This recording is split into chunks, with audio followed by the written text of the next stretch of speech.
Welcome back. In this video, I'll show you how to put the Beats Solo 4 into pairing mode. So first things first, you have to power on your Beats Solo 4.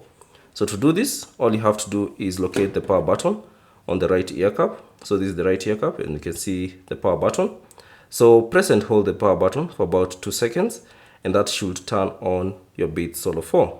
So press and hold for about 2 seconds. Release that and that should power on your Beats Solo 4. Now to check if it's on, you should see this light appear and this will indicate that the Beats have been successfully powered on. Now to put it into pairing mode, all you have to do is press and hold the power button for about 5 seconds and then you should see this light flash rapidly indicating that the Beats Solo 4 are in pairing mode. So all you have to do, press and hold this button for about 5 seconds. So let's do that.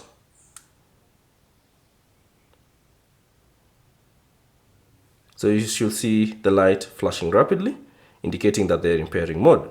And then on your phone, you can see this prompt that appear. All you have to do is tap on connect, and they'll successfully connect that Beats Solo 4 to your device. So that's basically it on how to put the Beats Solo 4 into pairing mode. Thanks for watching. If you have any questions, leave them down in the comment section below. And if you found this video useful, consider leaving a like and subscribe to the channel.